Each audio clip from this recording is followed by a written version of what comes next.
और से हमारे खास सेगमेंट बूथ बाजा का। बूथ बाजा में आज आपको हम लिए चलते हैं दमोह की पथरिया विधानसभा। इस सीट पर बहुजन समाजवादी पार्टी की रामबाई काबिज है। अपने दबंग अंदाज के लिए वो जानी जाती है। यानी कह सकते हैं कि यहाँ चुनाव में चेहरे ही समीकरण बनाते हैं और बिगाड़ते भी हैं। तो क्या 2023 में ऐसा कुछ देखने को मिलेगा? आइए जानते हैं। पथरिया विधानसभा दमोह जिले की एक महत्वपूर्ण विधानसभा है, लेकिन इस पंचवर्षीय में यह विधानसभा केवल इसलिए सुर्खियों में रही कि जहां पूरा जिला भाजपा और कांग्रेस में बटा नजर आया, वहीं पथरिया विधानसभा से बहुजन समाज पार्टी का विधायक चुनकर सामने आया। इस बार यहाँ की जनता का क्या रुझान है, किसे वे अपना विधायक चुनेंगे और किस ओर अपना मतदान करेंगे, आइए देखते हैं। दमोह की चारों विधानसभा सीट में पथरिया विधानसभा हमेशा सुर्खियों में रही है।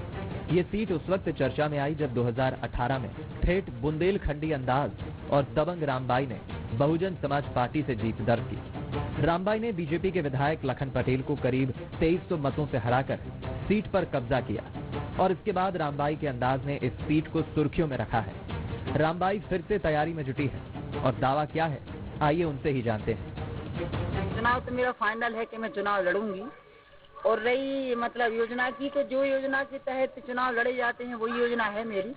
कार्यकर्ता सक्रिय है। सब में बड़ी बात जनता जनार्दन पर पूर्ण भरोसा है। जो मैंने क्षेत्र में किया है, क्षेत्र के लिए किया है, जनता के लिए किया है, किसानों के लिए, गरीबों के लिए, हर व्यक्ति के लिए मैंने लड़ाई लड़ी है।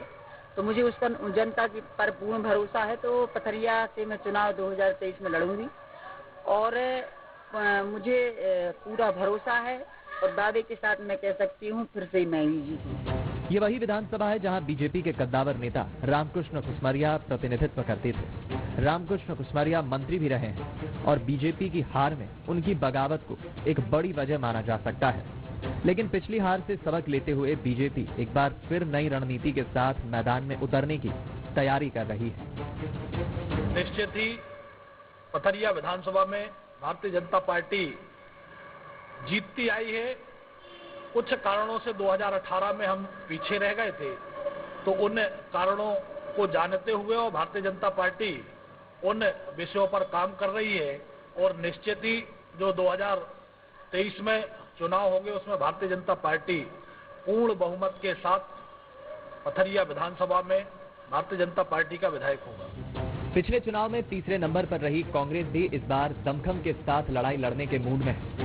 पथरिया नगरपालिका के पूर्व अध्यक्ष लक्ष्मण सिंह ठाकुर का कहना है कि इस बार कांग्रेस की ही जीत होगी और इसके लिए वो तर्क भी देते हैं। और निश्चित ही मैं दावे के साथ कह सकता हूं कि 2023 में जब विधानसभा के चुनाव अक्टूबर और नवंबर में होंगे तो हमारी विधानसभा से कांग्रेस का प्रत्याशी जीतेगा।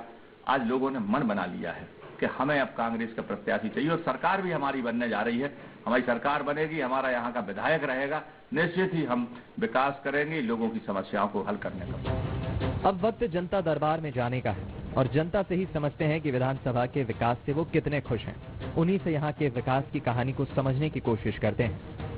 पथरिया विधानसभा में सब जगह पेयजल की समस्याएं हैं और वो धीरे धीरे समस्याएं जो खत्म होती जा रही हैं। ऐसी नहरें हैं। ये दो मुद्दे हम लोगों के लिए गहन मुद्दे रहेंगे और इन दो ही मुद्दों पर मुख्य चुनाव होगा। सबसे बड़ा मुद्दा विधानसभा में मैं मानता हूं कि पलायन का है, क्योंकि यहाँ पर युवाओं को रोजगार नहीं है।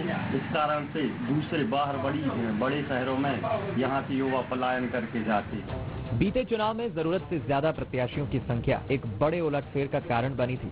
वहीं दिग्गज नेताओं की बगावत का नुकसान भी बीजेपी को झेलना पड़ा था।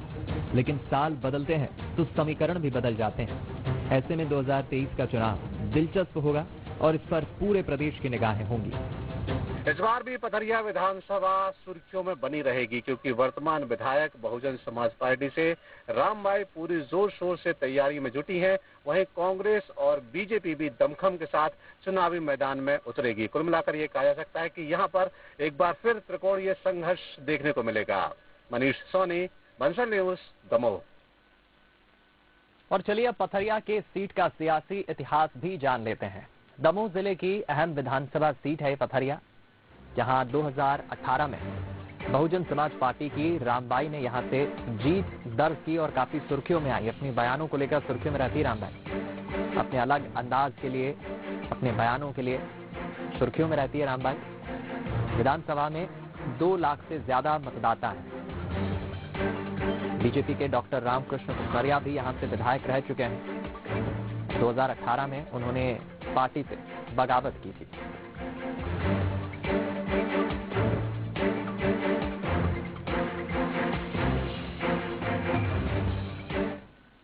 चलिए एक ब्रेक के लिए रुक रहे हैं, तुरंत